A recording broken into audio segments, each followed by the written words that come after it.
안녕하세요, 털보이사입니다. 오늘은 그 유명한 챗 GPT에 대해서 한번 얘기를 해보도록 하겠습니다.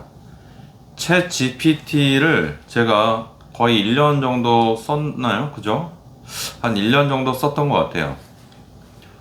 열심히 쓰기도 하고 자주 쓰기도 하고 이래저래 써보기도 하고 다양한 분야에 써봤는데요. 챗 GPT가 나오면 정말 다양한 우리 직업들이 없어진다는 얘기가 신문기사에 간간히 많이 올라옵니다.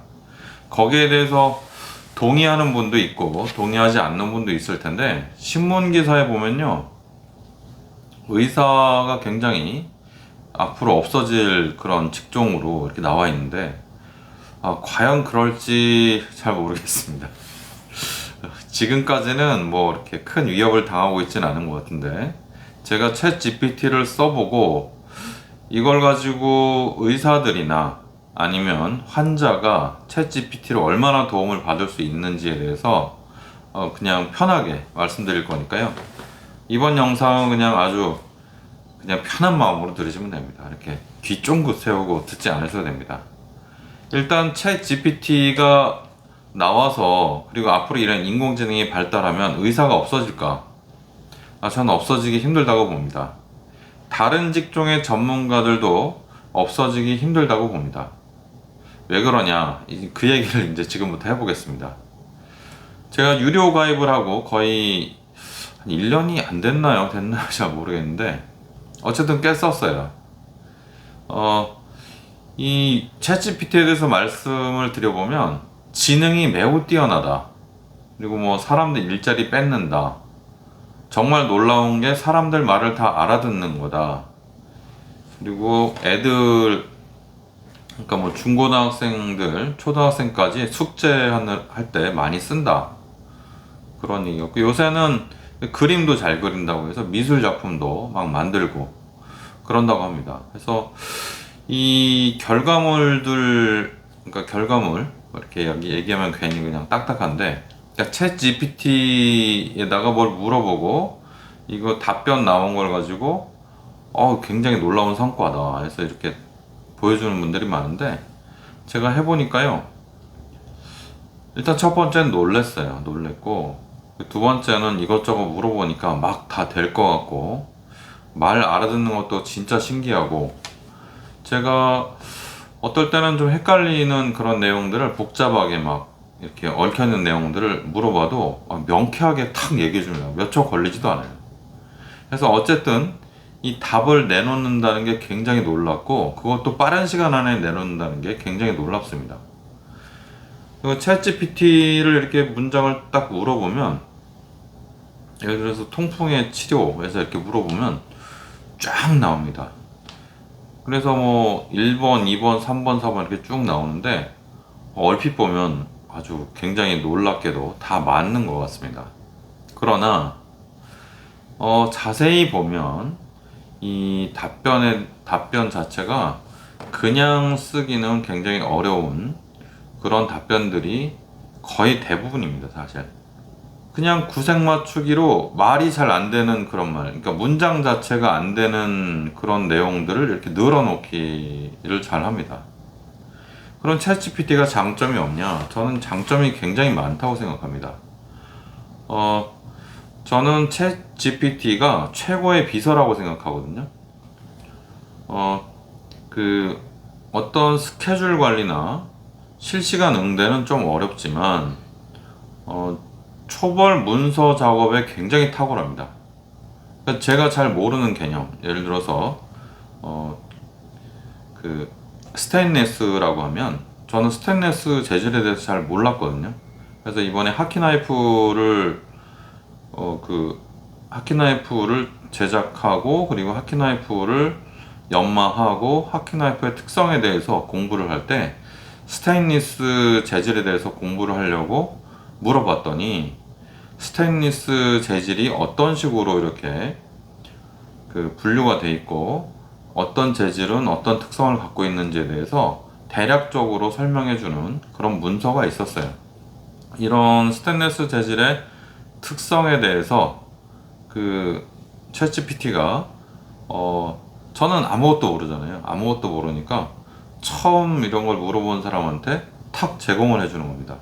그럼 저는 그걸 토대로 제가 그 차츰차츰 지식을 이렇게 흡수해 나갈 수가 있었고, 전혀 모르는 분야에 접근하기가 좀 수월했다. 그러니까 제가 잘 모르는 개념에 대해서 처음 접근을 할 때 탁 알려주는, 이건 뭐지? 하고 물어보면 너무 그 질문이 방대하고 개념이 없고 얼토당토하는 질문이라도 거기에 대해서 성실하게 대답을 해주는 것만 가지고도 어떤 제가 모르는 분야에 대해서 접근하기가 굉장히 도움이 많이 됐습니다. 두 번째는 기존의 문서를 정리하는데도 또 탁월합니다. 그러니까 제가 중구난방으로 이렇게 문장을 써가지고 한 15줄 정도를 탁 던져주면 챗GPT가 이걸 정리를 해줍니다. 물론 완벽하긴 못하는데 대략의 그 문단을 잡아서, 예를 들어서 뭐 5문단으로 만들어줘 그러면 5개로 만들어주고 막 그렇게 합니다. 근데 그 작업이 어떨 때는 잘 맞아떨어질 때가 있어요. 챗GPT가 또 잘하는 게 번역을 잘합니다. 번역을 할 때 좀 이런 말 많잖아요. 챗GPT가 영어를 잘한다 그런 말 많잖아요. 그러니까 한국어를 영어로 번역할 때는 조금 더 자연스러운데, 영어를 한국어로 번역할 때는 굉장히 좀 부자연스러운 면이 있습니다. 그리고 챗GPT가 아직 한국말을 잘 못해요. 그래서 그 한국말이 좀 어색한 게 있는데, 어쨌든 한국말을 영어로 번역할 때 굉장히 좀 자연스러운, 제가 영어를 잘 못해서 자연스럽다고 느낄 수도 있는데 어쨌든 제가 볼 때는 자연스럽습니다. 장점이, 그래서 진위를 가릴 수 있는, 어떤 내가 물어본 질문에 대한 진위를 가릴 수 있는 정도의 배경 지식이 있는 사람이 쓰면 정말 무서운 도구가 될 수가 있습니다. 물어봐서 맞으면은 쓰고 틀리면은 버리고, 이거를 계속 반복하다 보면 내 작업 속도가 굉장히 빨라지는 거죠. 그게 제가 볼 때는 챗GPT의 가장 큰 장점인 것 같습니다.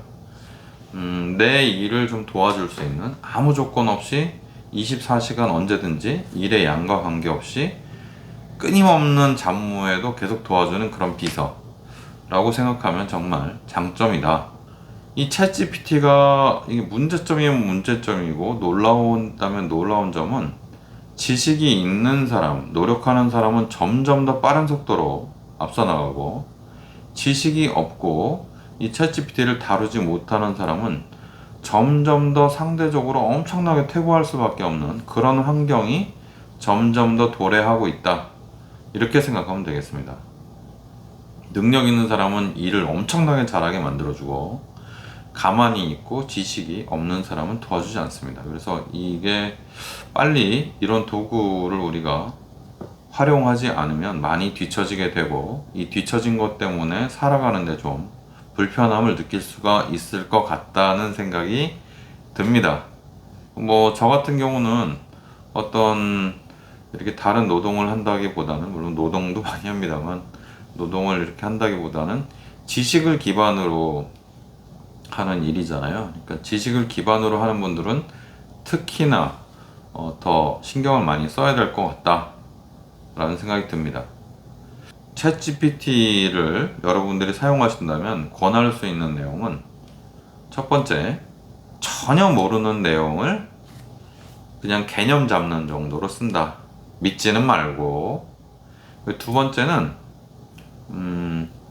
예전에 내가 알고 있던 거, 그리고 내 전문 분야 잘 알고 있던 건데 이 좀 이렇게 오래돼가지고 기억이 가물가물할 때, 그럴 때 쓰면 좋을 것 같고요. 그리고 내 전문 분야이고 내가 뭔가를 하려고 하는데 이거 일일이 타이핑하기가 너무 귀찮은 거예요. 그럴 때, 그 초안을 잡을 때 좀 유용할 것 같습니다. 앞으로 챗GPT랑 이런 비슷한 도구, 인공지능 도구하고 우리가 해야 될 일은요, 우리 인간만이 할 수 있는 더 창의적인 일을 해야 된다고 생각합니다. 챗GPT는 아무리 복잡하고 사람 말을 알아듣고 우리한테 뭔가를 얘기해주는 그런 놀라운 일을 하지만 좀 도구일 뿐이라고 생각합니다. 많은 전문가들이 제가 한 말과 비슷한 말을 많이 하거든요. 그래서 오늘의 주제하고는 결론은 조금 다르지만요.